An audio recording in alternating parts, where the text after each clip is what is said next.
अगर हम ग्लोबली देखें तो टूरिज्म जीडीपी कंट्रीब्यूशन में 10% दे रहा है। अगर हम इंडिया की बात करें तो 6.6% जीडीपी कंट्रीब्यूशन है। और अगर हम जेएंडके की बात करें, because J&K is a part of Himalayan ecosystem, तो ये लगभग 7% के करीब इसका कंट्रीब्यूशन है।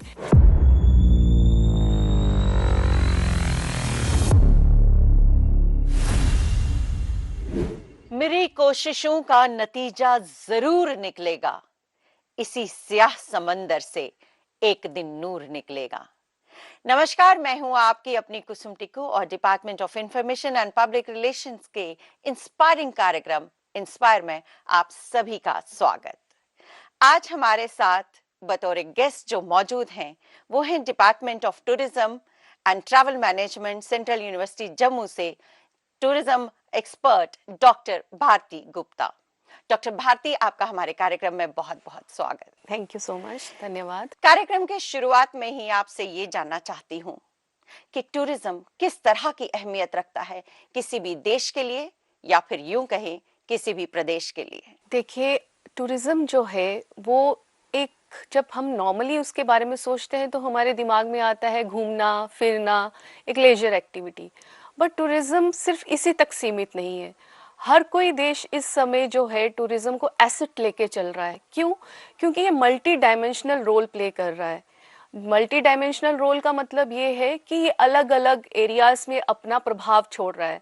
इसकी इकोनॉमिक सिग्निफिकेंस भी है। इकोनॉमिक सिग्निफिकेंस में हम बात करते हैं एम्प्लॉयमेंट जनरेशन की, रेवेन्यू की, जीडीपी कंट्रीब्यूशन की। इन्वायरमेंट की तरफ भी इसका सिग्निफिकेंस है। नॉर्मली लोग सोचते हैं कि जहाँ पे पर्यटन होता है वहाँ वातावरण में दिक्कत आती है, बट वो तभी होता है जब प्लानिंग सही तरीके से ना हो। बट अगर प्लान्ड हो तो ये कंजर्वेशन और प्रिजर्वेशन में हेल्प करता है। सोशल लेवल पे ये कम्युनिटी डेवलपमेंट करता है, वुमेन एम्पावरमेंट करता है, यूथ को एंगेज करता है, और कल्चरल लेवल पे हमारे जो कल्चर है उसको प्रिजर्व करने में हेल्प करता है। अगर हम ग्लोबली देखें तो टूरिज्म जीडीपी कंट्रीब्यूशन में 10% दे रहा है। अगर हम इंडिया की बात करें तो 6.6% जीडीपी कंट्रीब्यूशन है। और अगर हम जेएंडके की बात करें, because J&K is a part of Himalayan ecosystem, तो ये लगभग 7% के करीब इसका कंट्रीब्यूशन है। जेएंडके के लिए क्या महत्व है रखता है टूरिज्म इंडस्ट्री? जेएंडके का प्रोफाइल इस तरह का है कि आप सर्विस सेक्टर में अगर टूरिज्म ऑपरेट हो रहा है तो ये बेस्ट वे में यहाँ पे कुछ स्टेट्स हैं जो हिली एरियाज हैं, जैसे आपका उत्तराखंड है, हिमाचल प्रदेश है, जेएंडके है, इनका जो लैंडस्केप है ऑलमोस्ट सिमिलर है। तो जो भी प्रदेश है, हर जगह मैन्युफैक्चरिंग नहीं हो सकती, हर जगह एग्रीकल्चर भी उतने लेवल पे, प्रोडक्शन इतने लेवल पे नहीं हो सकती कि इकोनॉमिक आउटपुट आए। तो टूरिज्म एक ऐसा इकलौता स्रोत बन जाता है जो कि इकोनॉमिक एक्टिविटीज के हिसाब से जो है वो फोर रनर है।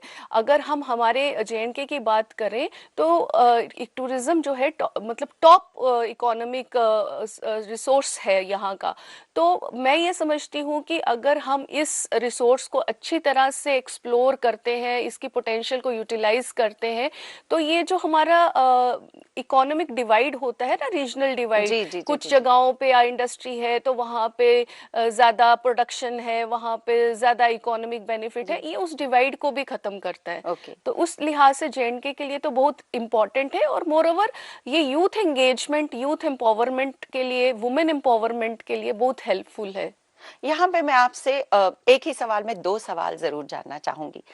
पहला कि जम्मू कश्मीर के हवाले से जब हम देखते हैं तो हमारे यहाँ का जो टूरिस्ट डेस्टिनेशंस हैं उसका प्रोफाइल क्या है, और उसके अलावा जो एक अनएक्सप्लोर्ड या अंडर एक्सप्लोर्ड डेस्टिनेशंस हैं वहाँ का खान पान या वहां तक पहुंचने की क्या विधा है, एक तो उसके बारे में जानना चाहूंगी। और उसी के साथ मैं आपसे ये जानना चाहती हूँ कि जैसा आपने कहा कि यूथ के लिए ये बड़ा इंपॉर्टेंट है, so how can our youth be benefited by tourism industry? जो एक फार फ्लंग एरिया में यूथ रहता है तो उसके लिए टूरिज्म डिपार्टमेंट या टूरिज्म इंडस्ट्री कैसे फ्रूटफुल हो सकती है? आपके दो सवालों में से जी पहले सवाल का उत्तर देती हूँ। आपने प्रोफाइल की बात की जी। कि जम्मू कश्मीर में टूरिज्म का क्या प्रोफाइल है। राइट। तो आपको जैसे पता है कि जम्मू और कश्मीर दो रीजन्स हैं, लैंडस्केप टोटली डिफरेंट है।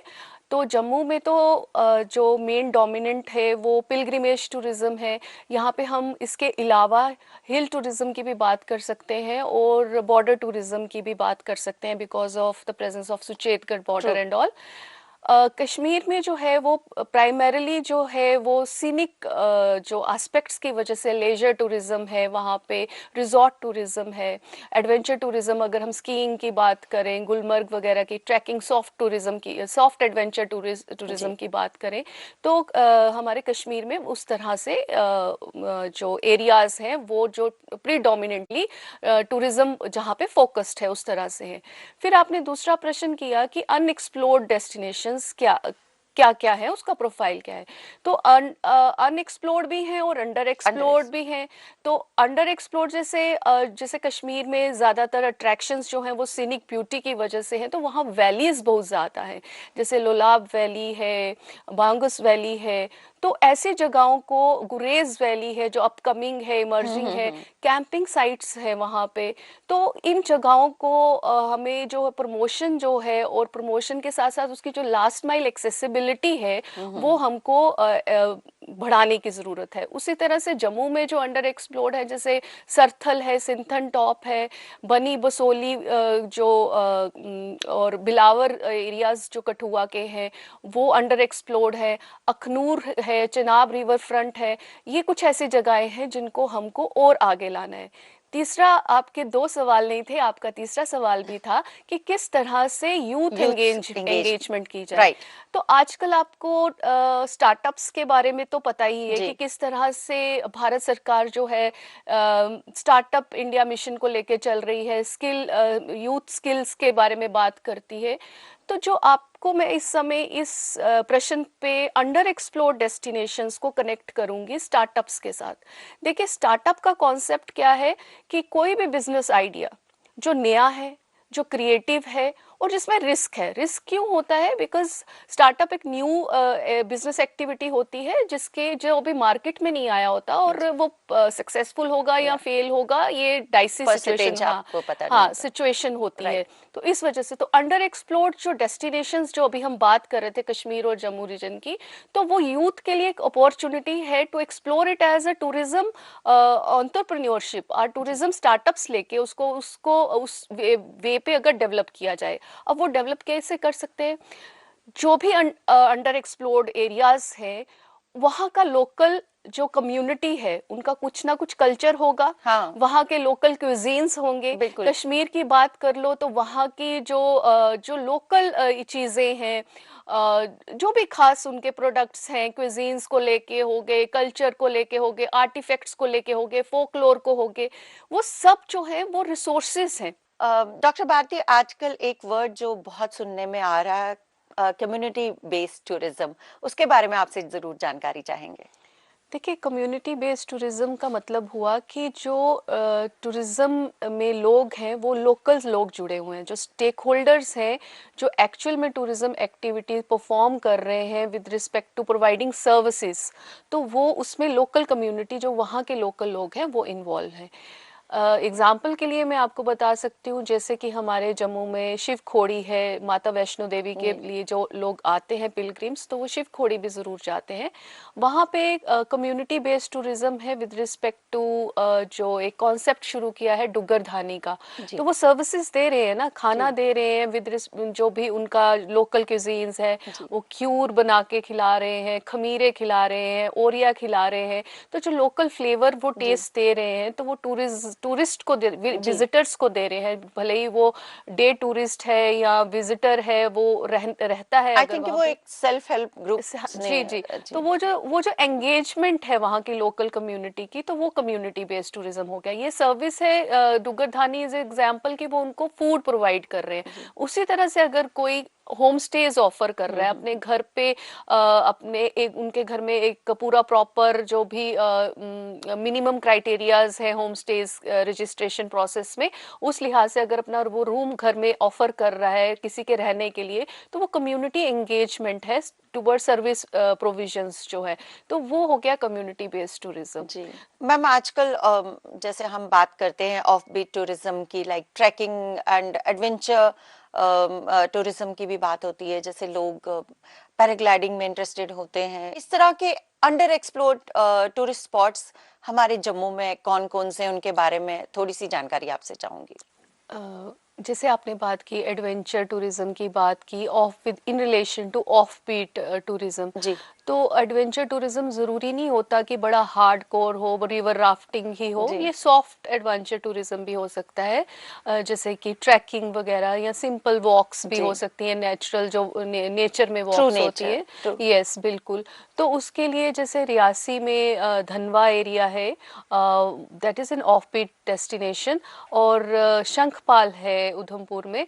तो ऐसी जगहें हैं जहाँ पे आप सीनिक ब्यूटी का, एक नेचुरल इन्वायरमेंट का एक्सपीरियंस लेते हैं, और साथ साथ में जो आपकी एक एडवेंचरस स्पिरिट है उसमें भी आप एक अच्छा अनुभव लेते हैं।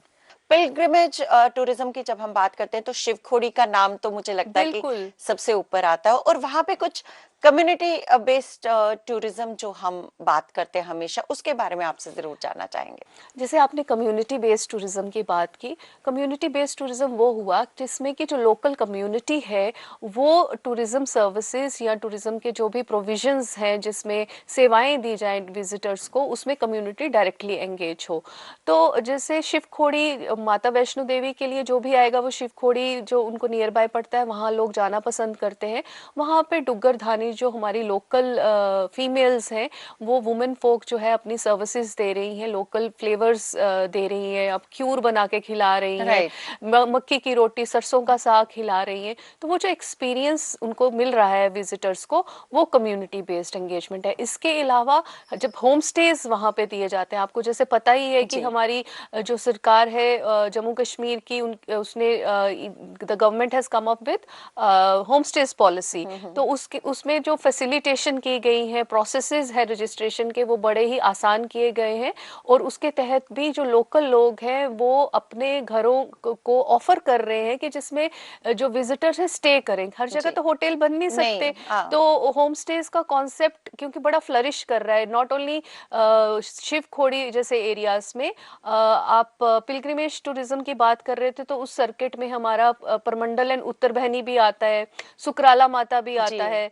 तो ये जगहें ऐसी जगहें हैं जो कि विजिटर्स को अट्रैक्ट कर सकते हैं, क्योंकि ऑलरेडी इतना ज़्यादा फुटफॉल है जम्मू में पिलग्रिम्स का, तो उनका जो मोटिवेशनल लेवल है वो रिलीजियस और स्पिरिचुअल है। तो राइट। इन जगहों को कनेक्ट करके और कम्युनिटी को एंगेज करके होम स्टेज के माध्यम से, डिफरेंट सर्विसेज के माध्यम से जब हम उनको एंगेज करते हैं, तो वो कम्युनिटी बेस्ड टूरिज्म की फॉर्म में आ जाता तो है। देखा जाए तो हमारे जम्मू कश्मीर में ही एक्सप्लोर करने के लिए इतनी सारी जगह, इतना सब कुछ है, तो फॉरेन जाने की हमें तो जरूरत ही नहीं है। लाइक जैसे आप बात कर रहे थे अभी एडवेंचरस, जैसे लोगों के लिए कैंपिंग भी आजकल एक बहुत एडवेंचरस होता है। तो भद्रवाह में सरथल, बनी बसोली, इस तरफ भी तो ये सारा बहुत बिल्कुल, टूरिज्म। ये मैं आपको वही चीज़ तो बता रही हूँ कि जो ज्योग्राफिकल स्प्रेड है जी टूरिज्म का, वो इतना वाइड है कि ये हर एरिया को कवर करता है। ये अर्बन एरिया को भी कवर करता है, रूरल एरिया को भी कवर करता है, और हमारे जे.एंड.के में तो अगर हम बोलें, बिकॉज जो हमारे यहाँ का जो लैंडस्केप है वो हिमालयन इकोसिस्टम से रिलेट करता है, तो वो सारे फ्लेवर्स हैं यहाँ पे जो एक विजिटर को स्विट्जरलैंड में जाके मिलते हैं। जी उधमपुर में सरथल देख लो आप, बनी बसोली देख लो आप, सुकराला माता देख लो, these are the places which are not crowded. तो वहां पे लोग जाना पसंद करेंगे ही करेंगे, और ये ऐसी डेस्टिनेशंस हैं राइट। जिनकी प्रमोशन होनी चाहिए, जिनकी जो लास्ट माइल एक्सेसिबिलिटी है वो प्रोविजंस भी होने चाहिए। तो मुझे लगता है कि ये डेस्टिनेशंस लाइमलाइट में भी आएंगी और इकोनॉमिक पावर की तरह बिहेव करेंगी और इससे हमारे यूथ की भी अच्छी एंगेजमेंट थोड़ी होगी। बहुत तो इमर्जिंग हैं ये सारे डेस्टिनेशंस, और इस मंच के माध्यम से तो मैं ये जरूर कहना चाहूंगी कि इस बार फॉरेन ट्रिप बनाने से पहले अपने ही जम्मू कश्मीर को पूरी तरह से एक्सप्लोर जरूर कीजिए, क्योंकि हमारा जम्मू कश्मीर भी एज ब्यूटीफुल, एज इंटरेस्टिंग है एज द फॉरेन डेस्टिनेशंस। क्यों मैम? बिल्कुल, आप बिल्कुल ठीक कह रही हैं। आप हमारी वैलीज देख लीजिए, कश्मीर की वैलीज दे देखिए, लोलाब वैली है, Poonch is famous for the different lakes it जी हैज, इतनी लेक्स है वहाँ पे। और जो मुगल रोड है वो भी तो जी एक ऐसी जगह है ना जहाँ पे अभी इतना रश नहीं है। हमको मास टूरिज्म की तरफ नहीं जाना है, जी हमको स्पेशल इंटरेस्ट टूरिज्म की तरफ जाना है, इको टूरिज्म, रिस्पॉन्सिबल टूरिज्म की बात करनी है, जो एक्चुअल में JNK के टूरिज्म का जो फ्यूचर है उसका पार्ट होना चाहिए। जी क्योंकि हम देख चुके हैं मास टूरिज्म से क्या हुआ, मास टूरिज्म से वही नेगेटिव इम्पैक्ट्स की हम बात करने लगते हैं, तो ऐसे लगता है जैसे टूरिज्म में ही कोई गड़बड़ है। टूरिज्म में गड़बड़ नहीं है, गड़बड़ होती है जब हमारी जो पॉलिसी स्ट्रक्चरिंग होती है या हमारी प्लानिंग में जब प्रॉब्लम होती है। तो अगर मैं आपको कहूँ कि नेचर बेस्ड टूरिज्म की है तो जो हमारा राजौरी पुंछ है, ब्यूटीफुल प्लेसेस हर लिहाज से। कौन सी ब्यूटी है जो वहाँ पे नहीं है, कौन सी ब्यूटी है जो कश्मीर में नहीं है, कौन सी चीज़ है जो पिलग्रिमेज को या हिल टूरिज्म को लेके जो जम्मू में नहीं है, सब कुछ तो है यहाँ पे। बस ज़रूरत इस चीज़ की है कि हम उन जगहों को अच्छे से एक्सप्लोर करें और वेल प्लान्ड और वेल मैनेज तरीके से उनको आगे बढ़ाएं। टूरिज्म एज एन इंडस्ट्री की हम जब बात कर रहे हैं तो मैं यूथ को लेकर ही एक और सवाल आपसे जरूर करना चाहूंगी। अब जैसे हमारा जो यूथ है जो इंजीनियरिंग या MBBS के अलावा भी कुछ करना चाहता है, तो टूरिज्म इंडस्ट्री के लिए उसको एंटर करने के लिए उसको क्या करना पड़ेगा, किस तरह की पढ़ाई उसके लिए ज्यादा इम्पोर्टेंट रहेगी? टूरिज्म की प्रोफेशन में आने के लिए आपको टूरिज्म मैनेजमेंट स्टडीज करनी जी पड़ेंगी। और क्योंकि उसमें क्या है कि आप जेनरिक अंडरस्टैंडिंग तो मैनेजमेंट के लेते ही हो, बिकॉज ये सेक्टोरल है, ये सर्विस सेक्टर से जुड़ा हुआ है, तो आपको स्पेसिफिक अंडरस्टैंडिंग होनी चाहिए कि किस तरह से डेस्टिनेशन में टूरिज्म को मैनेज किया जाता है। डेस्टिनेशन मैनेजमेंट में आप टूरिज्म डेस्टिनेशन एग्जीक्यूटिव्स जो हैं, मार्केटिंग एग्जीक्यूटिव्स की तरह काम कर सकते हैं। आपको स्टोरी टेलिंग अगर करनी है तो उसमें आप इंटरप्रेटर्स हैं, आप ब्रांड एम्बेसडर्स हैं, ग्रेट। किस तरह से उस जगह को प्रमोट करेंगे, तो उसकी जो स्ट्रेटेजीज हैं, वो लर्निंग्स हैं, वो सब आपको प्रोफेशनल स्टडीज के थ्रू ही मिलती हैं। तो टूरिज्म एजुकेशन में जो डिफरेंट लेवल्स हैं, मतलब आप 12th के बाद भी इन स्टडीज़ को कर सकते हैं, डिप्लोमा कोर्सेज हैं, PG लेवल पे आप मास्टर कोर्सेज कर सकते हैं, MBA in tourism and travel management कर सकते हैं। इवन जब हम 4th लेवल की बात करते हैं इकोनॉमिक एक्टिविटी की, तो उसमें रिसर्च एंड डेवलपमेंट आता है। तो टूरिज्म में तो PhD भी है, जी आप जिसमें आप जो भी रिसर्च करते हैं, जो आपके पॉलिसी स्ट्रक्चरिंग है वो रिसर्च बेस होगी अगर, तो वो तो ऑब्वियसली सस्टेनेबिलिटी की बात करेगी, टूरिज्म फॉर एवर की बात करेगी, उन बेनिफिट्स की बात करेगी जो टूरिज्म सबको हमेशा के लिए दे। और कोई भी ये ना कहे कि टूरिज्म की वजह से सब कुछ प्रॉब्लम वाला हो गया या नेगेटिव इम्पैक्ट्स आ गए। एडवर्स इम्पैक्ट्स की जगह हम सिर्फ प्रॉस्पेरिटी की बात करें, वो सिर्फ और सिर्फ एजुकेशन की बेस पे हो सकती है और implementation of the education gained on the grounds. So tourism industry can be very fruitful for the employment also. Very much fruitful. मैं आपको बता रही हूँ ना कि हर जगह पे इंडस्ट्री नहीं कोर्सेज लग हैं, सकती। राइट। तो जिस तरह से हमारे पास अगर नेचुरल रिसोर्सेज हैं, अगर आपने उनकी इकोनॉमिक वैल्यू क्रिएशन करनी है तो टूरिज्म एक अच्छा माध्यम है। सो इन शॉर्ट हम ये मानकर चलते हैं कि पब्लिक और गवर्नमेंट हैंड टू हैंड जब काम करेंगे तो टूरिज्म इंडस्ट्री का फ्यूचर जम्मू और कश्मीर में बहुत ही ब्राइट है, because it is as resourceful और as interesting as the foreign destination, है कि नहीं? बिल्कुल बिल्कुल, बस एक ज़रूरत तो है किसकी, इंटरेस्ट की, प्लानिंग की और proper engagement of all the stakeholders की। जी, जम्मू कश्मीर में आपको टूरिज्म इंडस्ट्री का फर्दर फ्यूचर कैसा लग रहा है? Would love to hear that. देखिए, मुझे फ्यूचर तो ब्राइट ही लग रहा है। अगर जो सरकार है, जो इम्प्लीमेंटिंग अथॉरिटी है, वो अगर इंटरेस्ट ले रही है तो वो ऑब्वियसली टूरिज्म को एक ऐसे लेवल पे लेना चाहेगी जिस लेवल पे वो हमेशा के लिए रहे, फॉर एवर के लिए रहे। तो जो सस्टेनेबल अप्रोच है उस तरफ अगर गवर्नमेंट फोकस करती है तो फ्यूचर में मुझे लगता है कि जो टूरिज्म है वो क्वांटिटी पे फोकस नहीं करेगा, क्वालिटी पे फोकस करेगा। और क्वालिटी पे फोकस करने का मतलब ये है कि ऐसी प्रिस्टीन लोकेशंस को अगर आप टूरिज्म में कन्वर्ट करना चाह रहे हैं तो प्रॉपर प्लानिंग के साथ, जिसमें आप वहाँ की कैरिंग कैपेसिटी को भी देखते हैं, वहाँ के जो भी रॉ मटेरियल है, जो वो नेचुरल लैंडस्केप है वहाँ का, उसकी रिस्पेक्ट करते हैं, that we call as respecting the limits.